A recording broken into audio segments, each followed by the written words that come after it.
അപ്പോൾ ഇതുപോലെ അയൺ ചെയ്യുക കേട്ടോ.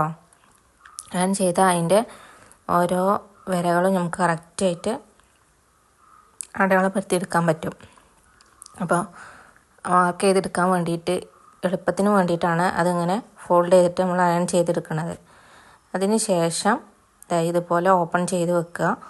എന്നിട്ട് അതിൻ്റെ ആ റൗണ്ട് ഷേപ്പിൻ്റെ ആ ഭാഗത്ത് നിന്ന് അവിടെ നിന്ന് ഒരു 2.5 ഇഞ്ച് ആദ്യം അടയാളപ്പെടുത്തുക. 2.5 ഇഞ്ച് അടയാളപ്പെടുത്തുക. പിന്നെ ഒരു 1.5 ഇഞ്ച് 1 ഇഞ്ച് അവിടെ നമുക്ക് അതിൻ്റെ ത്രെഡ് ഇട്ട് കൊടുക്കാൻ വേണ്ടിയിട്ടാണ് 1 ഇഞ്ച് അടയാളപ്പെടുത്തിയെടുക്കുക. അപ്പോൾ മേലത്തെ പോർഷന് 1.5 ഇഞ്ചും രണ്ടാമത്തെ പോർഷന് 1 ഇഞ്ചുമായിട്ടാണ് വരിക. അങ്ങനെ മൊത്തം 2.5 ഇഞ്ചായിട്ടാണ് നമ്മൾ അടയാളപ്പെടുത്തിയെടുക്കേണ്ടത്. അങ്ങനെ ഈ ഒരു ഭാഗം മൊത്തത്തിൽ നമ്മൾ അങ്ങനെ അടയാളപ്പെടുത്തിയെടുക്കുക. 2.5 ഇഞ്ച് അടയാളപ്പെടുത്തുക ഫസ്റ്റ്. പിന്നെ അതിൽ നിന്ന് തന്നെ 1 ഇഞ്ച് നമുക്ക് അതിൻ്റെ ത്രെഡ് ഇടാൻ വേണ്ടിയിട്ട് അടയാളപ്പെടുത്തുക. ഇതുപോലെ മൊത്തത്തിൽ അടയാളപ്പെടുത്തിയെടുക്കുക. ഇനി നെക്സ്റ്റ് അടയാളപ്പെടുത്തേണ്ടത് 8 ഇഞ്ചാണ്. അപ്പോൾ ഈ 2.5 ഇഞ്ചിൻ അടയാളപ്പെടുത്തിയതിൻ്റെ അവിടെ നിന്ന് അങ്ങോട്ട് താഴേക്ക് 8 ഇഞ്ച് നമ്മൾ അടയാളപ്പെടുത്തിയെടുക്കുക. ഇതുപോലെ 8 ഇഞ്ച് അടയാളപ്പെടുത്തുക.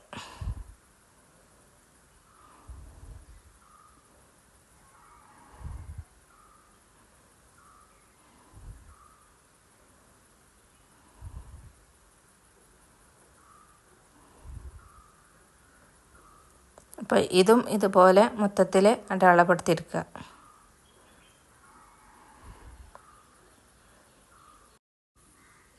ഇനി നമ്മൾ അയൺ ചെയ്ത് വെച്ചില്ലായിരുന്നോ, അപ്പോൾ അതേ അടയാളത്തിൽ നമ്മളത് സ്കെയിൽ വെച്ചിട്ട് ആ 8 ഇഞ്ചിൻ്റെ ഭാഗത്ത് മാത്രം അടയാളപ്പെടുത്തിയെടുക്കുക.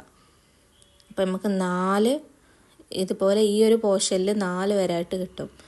ഇതുപോലെ ഓരോ കള്ളികളായിട്ടാണ് കിട്ടുക. ഈ 8 ഇഞ്ചിൻ്റെ ഭാഗത്ത് മാത്രമാണ് ഇങ്ങനെ അടയാളപ്പെടുത്തിയെടുക്കേണ്ടത് കേട്ടോ.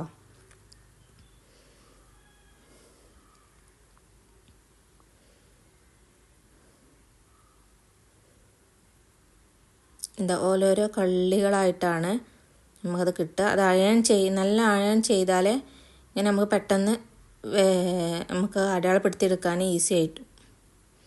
ഇനി അതിൻ്റെ ആ സെൻറ്റർ ഭാഗത്ത് നിന്ന് നമ്മളെ ബെഡിൻ്റെ പോർഷൻ വരുന്നത് 15 ഇഞ്ചാണ്. അപ്പോൾ 15 ഇഞ്ചിൻ്റെ പകുതി ഒരു 7.5 ഇഞ്ച് നമ്മളൊരു ചെറിയൊരു ഡോട്ട് ഇടാൻ വേണ്ടിയിട്ട് അടയാളപ്പെടുത്തിയെടുക്കുക. അപ്പോൾ സെൻറ്റർ ഭാഗത്ത് നിന്ന് ഒരു 7.5 ഇഞ്ച് നമുക്ക് അവിടെ ഒരു ചെറിയതായിട്ട് അടയാളപ്പെടുത്തി കൊടുക്കുക.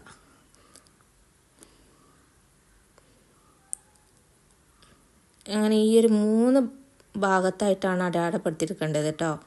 7.5 ഇഞ്ച് അടയാളപ്പെടുത്തിയെടുക്കുക, അതായത് 15 ഇഞ്ചിൻ്റെ പകുതി. ഇനി ഈ അളവ് ഈ റൗണ്ട് മൊത്തത്തിൽ നമ്മളൊക്കെ അടയാളപ്പെടുത്തിയെടുക്കണം. അങ്ങനെ ആകുമ്പോൾ നമുക്ക് സ്റ്റിച്ച് ചെയ്യാൻ ഈസി ആയിട്ട് വേണ്ടിയിട്ടാണ് ഇതുപോലെ നമ്മൾ മൊത്തത്തിൽ അടയാളപ്പെടുത്തിയെടുക്കേണ്ടത്. അപ്പോൾ ഇത് നമ്മൾ ക്ലോത്തിൻ്റെ നല്ല വശത്താണ് ഇത് അടയാളപ്പെടുത്തിയെടുക്കേണ്ടത്.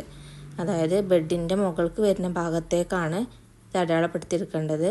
അതിനുശേഷം താഴേക്കുള്ള പോർഷനും മുകളിലേക്കുള്ള പോർഷനും കൂടെ ഇതുപോലെ രണ്ടും കൂടെ കണക്റ്റ് ചെയ്തിട്ട് നമുക്ക് സ്റ്റിച്ച് ചെയ്തെടുക്കാണ്ട്.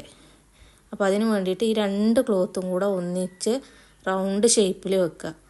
അപ്പോൾ നമ്മൾ സ്റ്റിച്ച് ചെയ്ത ഭാഗങ്ങളൊക്കെ ഉള്ളിലേക്ക് പോണ രീതിക്ക് വേണം നമുക്ക് 2 സൈഡും നല്ല വശം കിട്ടണ പുറത്തേക്ക് വരുന്ന രീതിക്ക് നമുക്ക് ആ ക്ലോത്ത് രണ്ടും സ്റ്റിച്ച് ചെയ്തെടുക്കണം. അപ്പോൾ ഇതിന് ക്ലോത്ത് രണ്ടും അറ്റാച്ച് ചെയ്ത് വെക്കുക. അതിന് ശേഷം ഇതിൻ്റെ 2 ഹോള് ഇതുപോലത്തെ 2 ഹോള് അവിടെ മാറ്റി വെച്ചതിന് ശേഷം ഒരു ഹോളിൻ്റെ അറ്റത്ത് നിന്ന് മറ്റേ ഹോളിന് കൊടുക്കണ ആ റൗണ്ട് ഭാഗം മൊത്തത്തിൽ സ്റ്റിച്ച് ചെയ്യുക. അതുപോലെ ഈ സെൻറ്റർ ഭാഗത്ത് ഓരോ ഡോട്ട് ഇട്ട് കൊടുത്തിട്ടില്ലേ, അവിടെയൊക്കെ നമുക്ക് ഡബിൾ സ്റ്റിച്ച് കൊടുക്കണം. ഡോട്ട് ഇട്ട ഭാഗത്തൊക്കെ ഡബിൾ സ്റ്റിച്ചും കൊടുക്കണം.